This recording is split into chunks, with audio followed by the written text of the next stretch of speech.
Hello everyone, the Vern here from Cinema Recall. Like most other podcasters out there, I used to worry about finding a good hosting site that will allow me to post episodes without worrying about space or my bank account. Well, with Anchor, I no longer have those worries. With Anchor, they have all the great tools that make podcasting very easy, not only on a desktop, but on your smartphone as well. Plus, they will do the work to get your show on multiple podcast players such as Spotify, Stitcher, Podchaser, Apple Podcasts, iHeartRadio, and much, much more. You can earn money with limited listeners too. And the best thing of all, they will do this all for free. That's right, free. So go to Anchor FM today. The following podcast will contain foul language, possible movie spoilers, and will be deemed problematic by most listeners. Enjoy.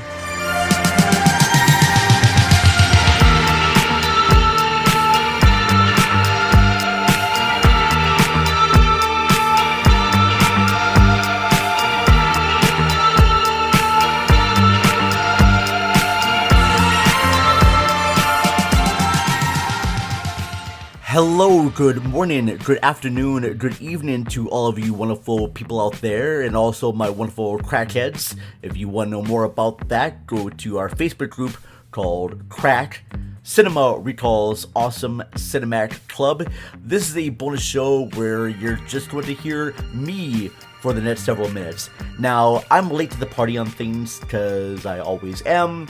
Recently, I saw James Wan's *Malignant*. Actually, I did see it the week it came out, but I haven't been able to talk about it until now. There has been a lot of mixed opinions about *Malignant*. Now, we all know James Wan. He did The Conjuring, he did Saw, he did Insidious. Took a break to do a Fast and Furious, Furious. There's no animals in that.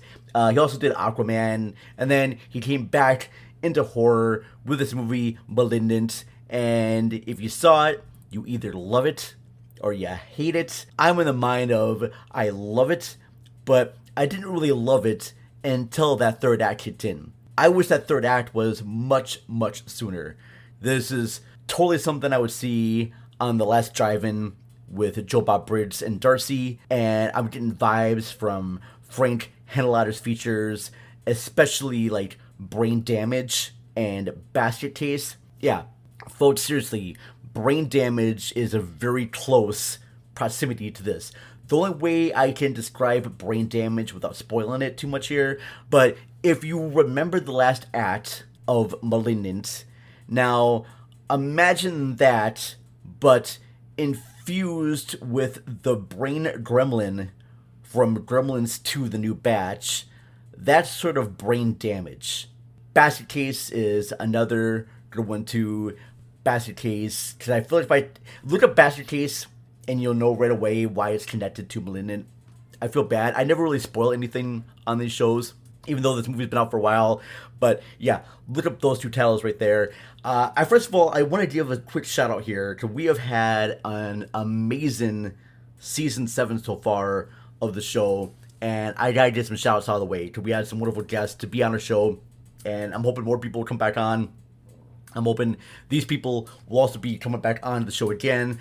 But I want to thank Josh G of Your Next Favorite Movie podcast. He was on our Wolf of Wall Street episode, and I thought he did a really great Jordan Belfort. Then next I had on Rob from the Reels of Justice podcast, and Rob did a really great Quint impersonation. Then I want to thank Curtis of the Half Hour Bros movie. They're not a movie podcast. They talk about movies, but the Half Hour Bros podcast.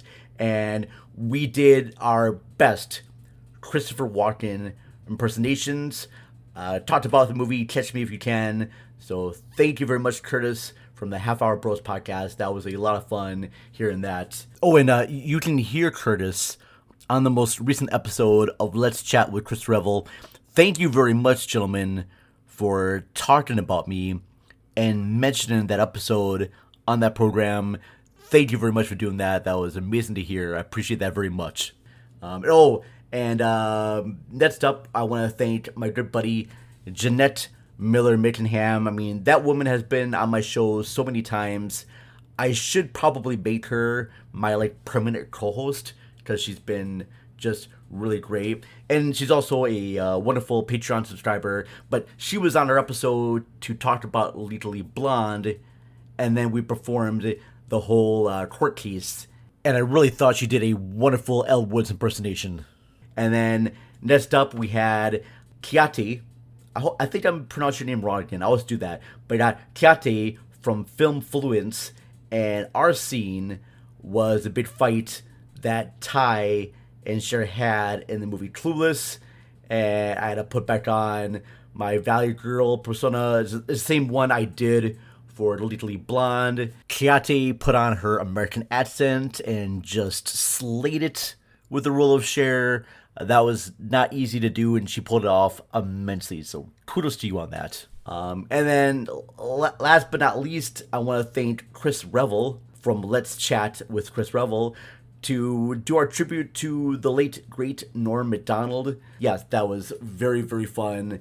And I'm also going to be appearing on his podcast, Let's Chat with Chris Revel, with Dwight of the Broken Brains podcast, I believe. And if you missed it, I was also a recent guest on Whatever with Jason Soto, where I talked about my dream movie, my biopic. Then I also was a guest, actually it was like a 3-time guest, on It's Time to Rewind, a time loop podcast with my good buddy Bubba Wheat, and we were discussing the moments of Groundhog's Day when Phil tried to kill himself. I trust me, folks, it's a lot more fun than it is. But yeah, I just want to give a quick shout out to those people right there. And also, I want to give a quick shout out here to all the wonderful people that have shared my latest Patreon episode. We did a Patreon-only show with Donnie Roberts from Videorama Pod, formerly of Cage's Kiss. You see, Donnie is our $10 tier, and for doing so, he gets to pick any topic he wants to talk about each month. And so our latest Patreon episode with him is all on Stephen King's Silver Bullet. So if you ever want to host your own show and talk about whatever you want to talk about, then join our Patreon, join our $10 tier. Again, that's patreon.com/cinemarecallpod. So, and we had some really nice people to like give us some shouts right there. So in no special order or in order, I'm just going to give these people a shout out right now. Videorama Pod, Malyard Report, Jeanette Miller-Mickenham, aka Jeanette, Tim from First Time Watchers, Let's Chat Podcast, Movie Drone, and I want to thank the Uncredited Extras Podcast, Mashley at the Movies, and O'Flattery Events. So thank you very much. Now, a lot of these reviews that I'm going to be posting here, they once were on Patreon. So I'm going to be giving you some quick reviews of movies that I think would go well with Malignant. It's a strange, odd movie, and these are other sort of like strange, odd movies. And if you like this, I'll do another month where I recommend some strange, odd, weird movies. But so far, here we go. The first one that I'm going to be playing for you right now is the movie Crash. Now, David Cronenberg has made a bunch of like very great strange movies. I mean, you got The Fly, you got Videodrome, you got Rabid, you got what's that other one here? Dead Ringers. Just a whole bunch of other great like body horror movies. And this one here, The Brood, is another great one. And I think Crash definitely belongs in that body horror vein. So let's do this. Let's play a trailer, and then I will share my thoughts. In a society driven to extremes, two people met by accident.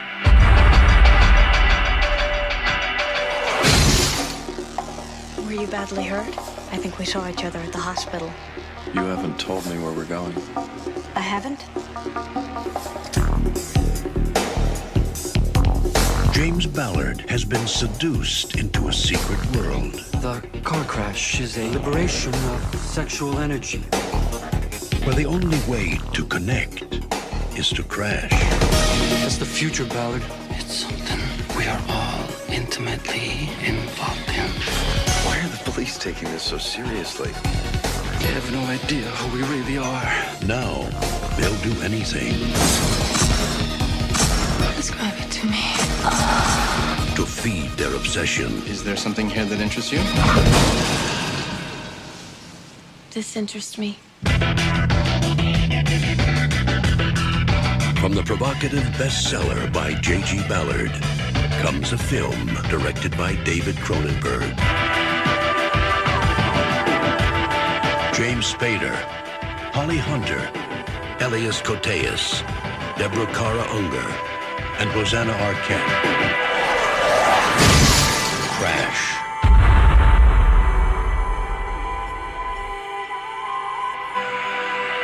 You coming? So Crash stars Holly Hunter, James Spader, Deborah Kara Unger, Elias Koteas, many others, and it was based on the book by J.G. Ballard. It was written by David Cronenberg, he did the script, and it was directed by David Cronenberg. Now keep in mind that this was a written review that I did on my previous blog site, The Vern's Video Vortex, so I'm just going to read it off to you. Here we go. One of the most controversial films of the 90s, David Cronenberg's Crash was met with a lot of backlash and heated debate when it premiered at the Cannes Film Festival.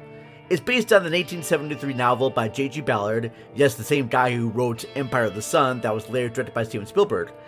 Crash tells the story of how one-car accident's victims become seduced by a group of fetish thrill seekers who become sexually excited when they are involved in a car crash. Every character in this behaves like robots that have just come out of assembly line. Devoid of any real emotion for anyone but themselves, they live just for the thrill of sexual release, but none of them have any understanding to actually enjoy it. For them, the orgasm is just what they were programmed to do, almost like that was the end of their cycle. Their involvement with the car crash is the closest thing they have to being with something that has both steel and metal. I know that may be way off with the analogy, but for me, it was like giving a group of Terminators a sex drive and then sending them back in time. They're most likely to enjoy sets from a car crash than from each other. The movie is meant to look like very rock and sexy, but nothing about it is actually meant to be that way. I feel that Mr. Cronenberg is doing a satire about sets and how it's used in most features. This one removes any feelings for the characters and just focuses on the set itself.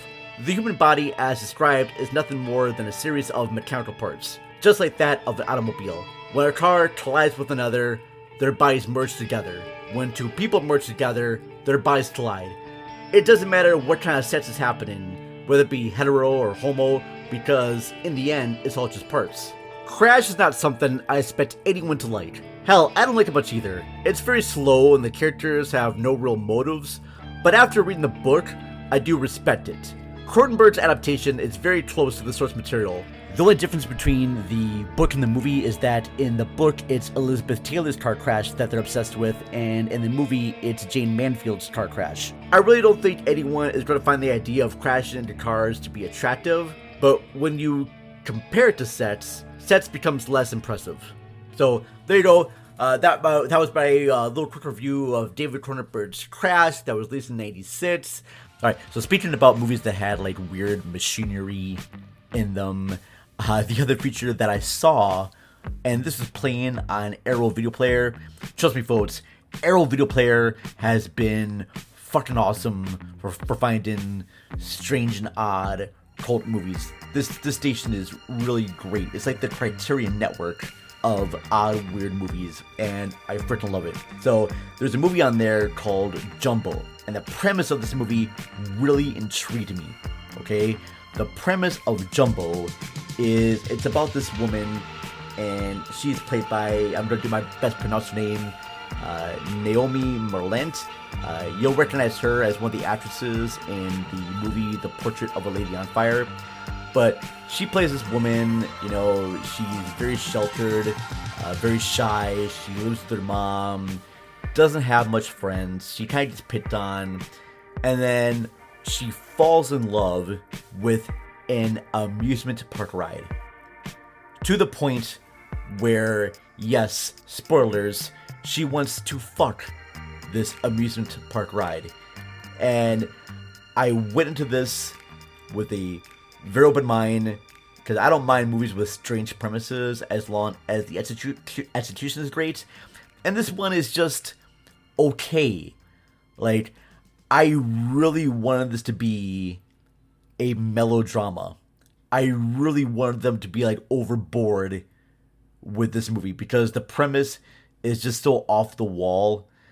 And the director, who I'm also going to pronounce badly, Zoe Whitlock, she tries to do a she tries her best to have us go into the mindset of this character, but I never really understood her mindset. There's a movie that I'm going to be showing you next on here called Kissed, which takes a woman who has and also kind of a strange sexual attraction. But with Kissed, I thought they did the whole premise of that a little bit better than Jumbo, because in Jumbo we never got to see why she prefers this mechanical ride to people. I mean, it would have been great if they showed scenes where she tried to like date someone that was of her own, species or whatnot there, at least another human, and it just didn't work out. There could have been scenes of her trying to date guys, and then girls, and then trans and whatnot. It just wasn't working. She just did not find the connection with another human being, but she's able to find a connection with this amusement park ride. And I wish the movie kind of did more of that. So yeah, it's a strange movie. The concept's strange, but the execution is not as strange as you think it would be. And I just kind of wanted to go a little bit more off the rails and just craziness. Performances are good. I don't know if I can quite recommend it. It's fascinating to watch. Probably out of 5 stars, it gets a solid 2.5, 3. You won't hate your time watching it. But yes, that's Jumbo. My next feature is going to be very strange to a lot of people out there. I'm going to play you a trailer, and then here's my review of Kissed. It's like looking into the sun without going blind. Molly Parker crosses the bizarre intersection of desire, sex, and death in this edgy love story of erotic obsession. Crossing over was glorious and overwhelming. It was absolutely addictive. I'm just curious. That's all anyone would be. Why do you need to know all the details? I don't know what to do. Please. I've never met anyone like you. I've never done this before. Kissed. Alright, so I'm basically just reading you my review that I wrote back in the day. This is a hard movie to find. I don't think I can find this on streaming anywhere. So if you want to find this movie, you gotta find it on eBay or some other bootleg copy on VHS. But here we go. Here are my thoughts on the movie, okay? This is not going to be an easy movie to review. The main character in this does some pretty horrible things. And yet, I do not hate her. There is no doubt that she is a deranged, sick person, and yet I can't help but feel some sort of compassion for her. Now, in no way does this make me condone any of her actions, because I don't. It's just really hard to hate this woman, and I should. You see, Kissed is about a young girl discovering her sexuality. Nothing new there. It's been done before countless of times. Yet, her sexual awakening doesn't come from the love of a man, or a woman, or, even trans. It also doesn't come from any, young animals or young children, so put the pen down. There's no need to rate any major hate letters towards me, okay? Her desire comes from the recently deceased. Yes, our main girl is a necrophiliac, and even though I should hate her and despise her, she's very captivating, and it's difficult to not become interested in her or what she believes. It plays around with your sense of morals and will have you liking someone that you should not like at all. Sandra Larson, played by Molly Parker, has been fascinated by death ever since she was a little kid. It was never any sort of exuberant kind of joy for her when someone died, but it also wasn't anything traumatic or sad either. Sandra would have these pets, and when they died, she didn't kill them, I promise you she didn't kill them. She would perform these rituals where she could feel the animal's soul cross over. Now, certain customs have different beliefs about what happens to us when we leave this earth. I'm sure you yourself have different ways you grieve the loss of a loved one. Now, I'm not saying that dancing around with the body of your dead cat is a good thing, and yet when she explains why, it does make sense and you sort of accept it. Years later, she grows up but is still fascinated by death. In order to find answers to these problems, she goes to school and gets a job at a mortuary. Now at this moment, I'm pretty sure a lot of you are thinking that this girl should have visited a shrink. But sometimes you have to figure out certain things for yourself. Is there where Sandra discovers her desire and loses her virginity to a corpse. For a movie about necrophiliac, the actual set is shot more tastefully than it sounds, which is an odd thing to say in and of itself, I'm sure. It never has any wide shots of her straddling the dead dude while she gets herself off. It's all done with stylized close-ups, and we don't see much of her and the body together, just her face and this bright white light that keeps getting brighter and brighter until she reaches orgasm. Yet Sandra herself will say that it's never just about the sets. She believes that this experience has helped her see the man's soul and feel his love. She says that it's like looking into the sun without going blind. The rational side of me wants to lock this lady up, but for some reason I want to follow her on this journey. Sandra later meets up with a young man named Matt, played by Peter Alterbridge, who finds out about her fetish, but is not repulsed by it. He really likes her and wants to understand her. It's just his methods of doing so are so wrong. In one scene, Matt acts like a corpse so that she would do the same ritual for him as she would be for the dead. Sandra tells him that it feels weird. And it's right, it does. But wait a minute, this girl has sex with dead guys. She's the weird one, and yet I feel kind of bad for her. Molly Parker is superb in this main role. She brings humanity to a character who could have easily been portrayed as a nutjob in another director's hands. If this character was a man, I would have a really hard time watching this. This may make me sound like a hypocrite, I'm sure. I just have a soft spot for shy female characters who don't fit in with society's guidelines. If I met anyone like this, I would never get involved with them, but I would still want to talk to them. I will be both repulsed and fascinated at the same time. After all, she's not doing anything too destructive to the bodies, and I can't get too upset of the thought of a cute girl who wants to jump my bones, literally, after I die. So, if you have an open mind, I would suggest checking this out. If not for the subject matter, watch it to see Molly Parker, because she is really good. I would later see a movie called The Center of the World, and that one convinced me to watch mostly anything that she does. Alright, that was my review of Kissed. There is another feature that is coming out in October that I'm very excited to see, but I can't give you my review of that just yet. You'll have to wait. I will be appearing on the Lambcast to talk about this movie after October, but of course, my most anticipated feature of 2021 is Titane, the latest feature from director Julia Ducournau. She's the director of the coming-of-age / cannibal horror film Raw. And when I saw that in theaters, I was like, who the hell is this woman? This shit's amazing. Then I saw the trailer for Titane, which recently won the Palme d'Or at Cannes. And I was like, wow. Because this movie and the premise sounds weird. And I know I talked about this before. I know I was on an episode and Howard Kastner from Pop Art tells me the premise of this movie. And all I know, and I may be totally wrong in this as assumption of the movie, but if it is this, I'm totally in for it. But it's about this guy who's trying to find his estranged daughter who was the result of someone fucked in their car and the car giving birth to a girl. That's all I know. And that may be a wrong spoiler right there. I have no idea, but just the premise of that alone makes the Vern go, okay, yeah, this is for me. But anyways, that is it.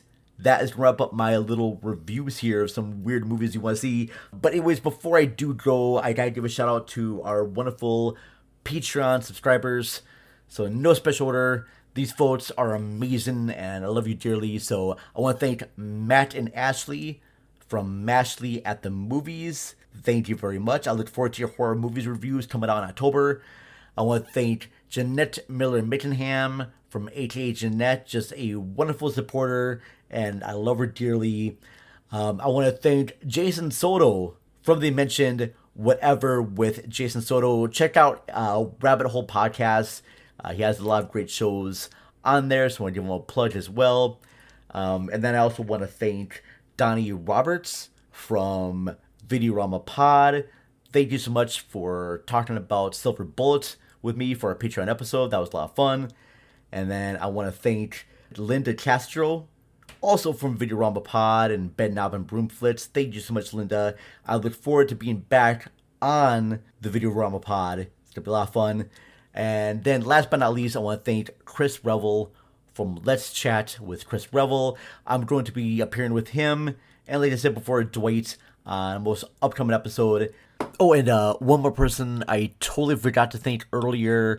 I want to thank the folks over at Film Effect Podcast for giving me the entire Planet of the Apes collection. Now, I'm not quite sure if it's the original collection or the brand new movies, but I'm very thankful for that. I got a digital code, and so yes, big shout out to Film Effect Podcast. Didn't expect to win anything, and I won that, and thank you very much. So yes, as always, please follow us on the Twitter sphere at cinema_recall. Don't forget about our website, cinemarecall.net. I was at .com, but cinemarecall.net. We're available on all types of podcast platforms. Email us your ad spots and whatnot. And yeah, that is it. Right now, I am going to be leaving you now with an ad spot for Let's Chat with Chris Revel. I recently edited this ad spot, and so as a little bonus, here it is, the ad spot for Let's Chat with Chris Revel. Enjoy, everyone, and have a good night. Goodbye. Welcome to this trailer of Let's Chat. I'm your host and producer, Chris Revel. Let's Chat is a conversational exploration of subcultures. I, Chris Revel, use my background in behavioral health and pop culture obsession to connect with guests from the worlds of punk rock, podcast, and pop culture. There are over 200 episodes for your enjoyment, so make sure you check out our back catalog while we have some of the biggest names in the industries and folks who work behind the scenes. While we have your fill with writers from The Simpsons, Bob's Burgers, Cobra Kai, The Daily Show, Mary Tyler Moore, and so much more. Let's Chat is more than a podcast, it's a community. Join myself and producer Bree and all of our friends and guests in our Let's Chat community Facebook group and find us on social media at Let's Chat Podcast.